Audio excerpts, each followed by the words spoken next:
भाई लोग, स्वागत है आप सभी का आज की इस एक और नई मजेदार वीडियो में। मेरा नाम रितेश और आप देख रहे हैं मेरा यूट्यूब चैनल।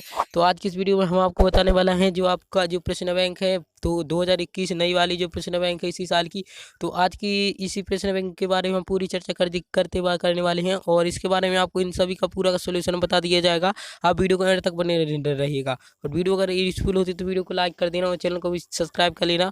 यहाँ पर पहला प्रश्न दिया हुआ है, भक्ति काल के दो कवि तथा उनकी एक एक रचना लिखिए। तो भक्ति काल के दो कवि होते हैं, एक कवि हो जाएंगे कबीरदास और दूसरे जो कवि होते हैं वो हो जाएंगे सूरदास। वैसे तो सूरदास की रचना होती है सूरसागर और सूरसागर है। उसके बाद कबीर की जो रचना होती है बीजक। उसके बाद जो हमारा क्वेश्चन नंबर दूसरा है, रीतिकाल दो कवि तथा उनकी एक एक रचना के नाम लिखना है। रीतिकाल इनके दो कवि मतलब रीतिकाल के दो कवि और उनकी एक एक रचना लिखिए। तो रीतिकाल के दो कवि होते हैं घाणानंद पदावली और उसके बाद बिहारी जिनकी रचना है बिहारी सतसई। उसके बाद प्रश्न क्रमांक तीसरा है, भारतीय हिंदू युग के किन्हीं दो कवियों तथा उनकी रचना का नाम बताइए। तो इसका जो सही आंसर हो जाएगा प्रश्न क्रमांक तीसरे का, तो भारतेंदु युग के पहले कवि हो जाएंगे भारतेंदु हरिश्चंद्र और जो इनकी रचना होती है वो होती है प्रेम सरोवर।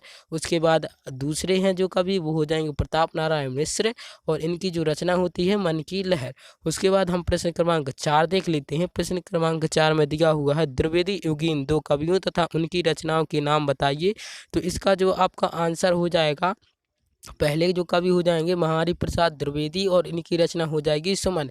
उसके बाद दूसरे जो हो जाएंगे रामनरेश त्रिपाठी और इनकी रचना हो जाएगी मिलन एवं पथिक। उसके बाद प्रश्न क्रमांक 5वां दिया हुआ है, छायावाद के दो कवि तथा उनकी एक एक रचना का नाम लिखिए।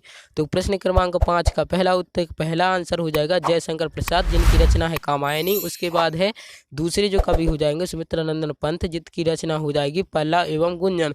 उसके बाद प्रश्न क्रमांक 6 आता है। प्रश्न क्रमांक 6 का जो उत्तर है, प्रकृतिवाद की दो कवि तथा उनकी एक एक रचना का नाम लिखिए। तो प्रकृतिवाद के दो कवि में से एक कवि हो जाएंगे नागार्जुन युगधारा जिनकी रचना होती है। उसके बाद हो जाएगा सुमित्रानंदन पंत जिनकी रचना होती है इकबाणी। उसके बाद हो जाएगा त्रिलोचन जिनकी रचना होती है धरती। उसके बाद एक एक रचना बोली गई है तो एक एक रचना ही लिखेंगे। उसके बाद है प्रश्न क्रमांक 7। प्रश्न क्रमांक 7 में प्रयोगवाद के दो कवि तथा उनकी रचना बताइए। तो प्रयोगवाद काल के जो दो कवि हो जाएंगे वह हो जाएंगे, एक हो जाएंगे प्रश्न क्रमांक 7 के उत्तर में धर्मवीर भारती। उसके बाद इनकी जो रचना होती है अनुक्रिया। उसके बाद जो आपको दूसरे कवि हो जाएंगे वह हो जाएंगी गिरिजा कुमार माथुर जिनकी रचना होती है नाश और निर्माण। उसके बाद प्रश्न क्रमांक 8 दिया हुआ है। प्रश्न क्रमांक 8 में क्या लिखना है, भक्तिकाल की दो प्रमुख प्रवृत्तियां लिखिए। तो पहली जो आपका सही आंसर हो जाएगा, पहली प्रवृत्ति हो जाएगी ईश्वर भक्ति। तो उसी में से आपकी दूसरी प्रवृत्ति हो जाएगी गुरु महिमा। उसके बाद प्रश्न क्रमांक 9 दिया हुआ है, रीतिकाल की दो प्रमुख प्रवृत्तियां बताइए। तो प्रश्न क्रमांक 9 का हो जाएगा उत्तर श्रृंगार रस की प्रधानता।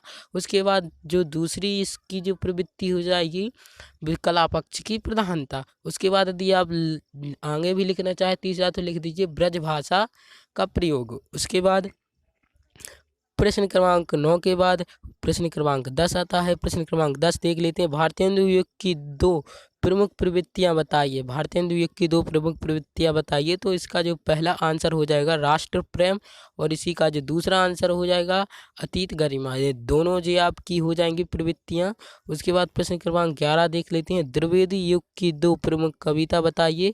तो पहली जो कविता हो जाएगी कविताएं जार्ज वंदना। उसके बाद हो जाएगी बाल विधवा, दोनों हमने बता दी हैं। उसके बाद हम प्रश्न क्रमांक 12 देख लेते हैं। प्रश्न क्रमांक 12 में हमको दिया हुआ है छायावाद की दो प्रमुख प्रवृत्तियां लिखिए। प्रश्न क्रमांक 12 में तो इसका सही आंसर हो जाएगा नारी सौंदर्य एवं प्रेम और प्रेम चित्रण। उसके बाद दूसरी जो विशेषता हो जाएगी प्रकृति सौंदर्य और प्रेम व्यंजन। उसके बाद प्रश्न क्रमांक 13 दिया है, प्रकृतिवाद की दो प्रमुख प्रवृत्तियां बताइए। तो प्रश्न क्रमांक 13 का उत्तर हो जाएगा पहली प्रवृत्ति हो जाएगी धर्म ईश्वर एवं परलोक का विरोध। उसके बाद दूसरी प्रवृत्ति हो जाएगी शोषित वर्ग की दीनहीन दशा का यथार्थ चित्रण। उसके बाद प्रश्न क्रमांक 14 में दिया हुआ है, प्रयोगवाद की दो प्रमुख प्रवक्ता बताइए।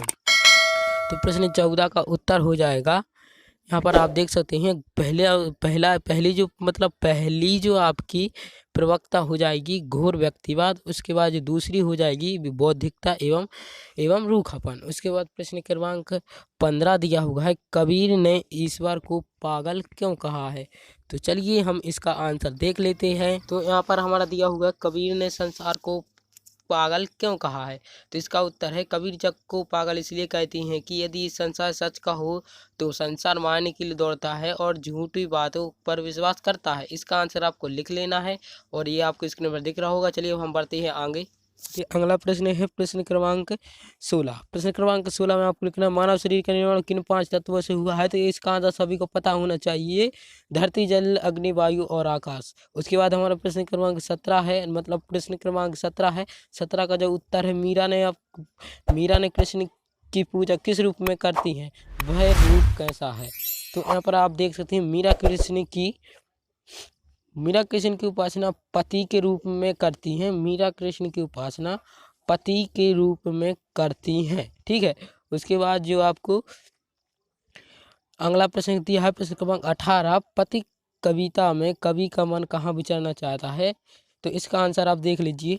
तो इसका उत्तर जो हमारा हो जाएगा, पथिक का मन प्रतिक्षण नया वेश धारण करती बादलों की पंक्ति तथा नीले समुद्र की उन्मुक्त लहरों को देखकर अत्यंत चंचल हो उठा है। वह बादलों की सवारी करके धरती आकाश के मध्य के स्थान में दूर तक सैर करना चाहता है तथा समुद्र की लहरों में बैठकर अत्यंत तक फैले सागर का प्रत्येक कोना देखना चाहता है। तो इसका आंसर आपको अच्छे से कॉपी में लिख लेना है। उसके बाद है जो प्रश्न क्रमांक 19। प्रश्न क्रमांक 19 का जो आंसर उत्तर प्रश्न है, किसान के बैलों की जोड़ी की कुर्की किसने और क्यों करवा दी। तो इसका जो आंसर है आप देख लीजिएगा। तो इसका आंसर हो जाएगा, सीधे साधे किसान को कर्ज चुकाने के क्रम में उसके प्रिय बैलों की जोड़ी भी नीलाम कर दी। और इसके बाद जो हमारा, इसी को आपको लिख लेना है। उसके बाद हम अगला देख लेते हैं। देखिए अब जो हमारा अगला प्रश्न है, प्रश्न क्रमांक 20, आओ मिलकर बचाएं कविता में कवित्री ने बच्चों और बड़ों के लिए क्या बचाना चाहती है। तो इसका जो आपका आंसर है आप इसका भी देख लीजिएगा। और वीडियो अगर चैनल पसंद आ रही है तो वीडियो को भी, हमारा इसका उत्तर है, कवित्री कहती है कि हमें अपनी संस्कृति को बचाना है, हमारे चेहरे पर संस्थाल परगने की मिट्टी का रंग झलकना चाहिए, भाषा में बनावटीपन ना होकर झारखंड का प्रभाव होना चाहिए, कवित्री में परिवेश बचाने की तक मिलती है। तो इसका आंसर आपको अच्छे से नोट कर लेना है। उसके बाद जो हमारे इनके सभी के आंसर कंप्लीट होते हैं। यदि आपको वीडियो यूज़फुल हुई तो वीडियो को लाइक कर देना, और अगर चैनल पहली बार विजिट किया है तो चैनल को भी सब्सक्राइब कर लेना। और ऐसी वीडियो के लिए हम आपको ऐसी वीडियो लाते रहेंगे। आपको वीडियो को हमारे चैनल को सब्सक्राइब कर लेना है और मुझे सपोर्ट करना। Thanks for watching.